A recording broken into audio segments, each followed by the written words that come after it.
조정이 나올 타이밍에 조정이 나오지 않는다? 그건 반대급부로 큰 상승 추세가 터질 수도 있다고 해석할 수 있습니다.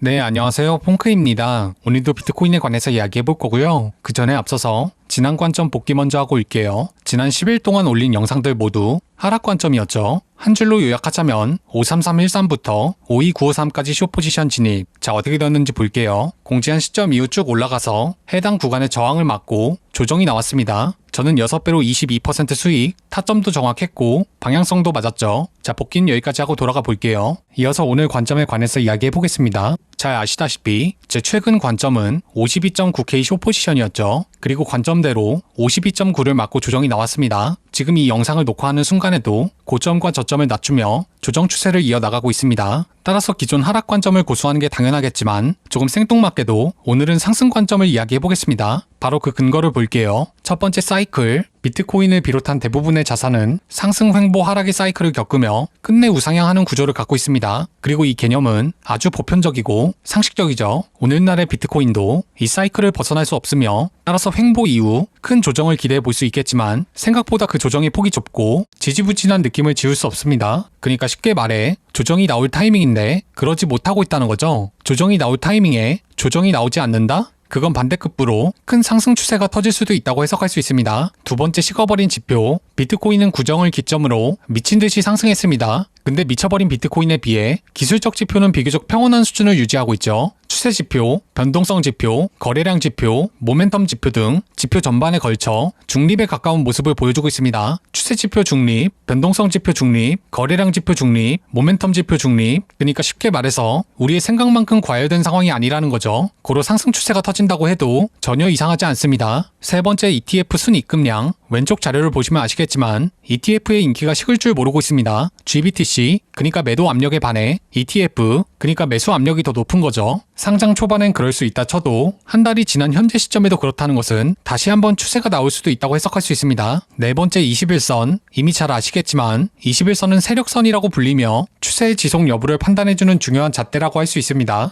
바로 백테스팅 해볼게요. 큰 상승 추세, 21선의 지지를 받고 다시 한번 상승 추세, 21선의 지지를 받고 다시 한번 상승 추세. 보셨다시피 큰 추세가 발생한 이후 21선에 닿을 때 추세가 연장되는 모습을 볼 수 있었습니다. 그리고 현재도 마찬가지로 큰 추세가 발생한 이후 21선이 근접한 모양새죠. 큰 상승 추세, 21선과 근접했죠. 따라서 21선에서 지지받는다면 상승 추세를 기대해 볼 수 있습니다. 다섯 번째 고래 지갑, 일명 고래 또는 세력이라고 불리는 전세계 10위권 내 지갑의 출금량을 봤을 때 그 어떠한 이상 징후도 확인할 수 없었습니다. 그러니까 지갑에서 출금하지 않았다는 건 현재 시세가 고점이 아니라고 생각한다는 거죠. 고래들의 지갑 주소로 단기 시세를 모두 예측할 수는 없지만 일단 고래의 매도 압력이 없다는 건 확인할 수 있었습니다. 자, 오늘 내용을 정리해 보겠습니다. 첫 번째 사이클, 조정이 나올 타이밍인데 생각보다 잘 버티고 있죠. 아직 상승 추세가 끝나지 않았을 가능성이 있습니다. 두 번째 지표, 가격 상승분에 비해 지표는 비교적 평온하죠. 상승해도 이상할 게 없습니다. 세 번째 ETF 순입금량, ETF의 인기가 식을 줄 모르고 있죠. 매수세가 살아 있습니다. 네 번째 21선, 큰 추세 이후 21선과 캔들이 만나면 상승 추세가 지속되는 경향이 있었습니다. 다섯 번째 고래 지갑, 고래들은 비트코인을 홀드 중이죠. 더 상승할 가능성이 있습니다. 따라서 모든 근거를 종합해 봤을 때 상승 관점이 더 합리적이겠죠. 하지만 무지성 롱을 꽂을 수는 없으니 따라서 관점이 폐기되는 조건을 말해 보겠습니다. 현재 비트코인은 50.5K를 지켜주며 횡보 중. 그럼 답은 간단하죠. 50.5K가 종가로 깨지기 전까지는 롱을 갈기면 돼요. 만약 관점이 틀리면 1.5% 손실, 반대로 승리 시 최대 5% 이상 수익이니 손익비가 좋은 매매라고 할 수 있습니다. 그리고 제 관점은 50.5K가 깨지면 폐기되니 마이너스 1.5% 이상 손실이 발생한다면 그건 본인 책임이죠. 오늘 영상을 한 줄로 요약해 보겠습니다. 50.5K 깨지기 전까지는 롱, 정확한 매수 타점은 텔레그램과 멤버십에 공유했고 이 밖에 변동사항이 생기면 텔레그램과 멤버십으로 실시간 공유할 테니 반드시 알람 맞춰두세요. 오늘 내용이 도움되셨다면 구독, 댓글 부탁드리겠습니다. 이어서 대회 소개로 넘어갈게요. 현재 바이비트 대회가 오픈했죠. 총 상금은 6,400만원, 1등 최대 상금은 3,200, 2등은 1,000, 3등은 550, 4등부터 20등까지 원화 100만원,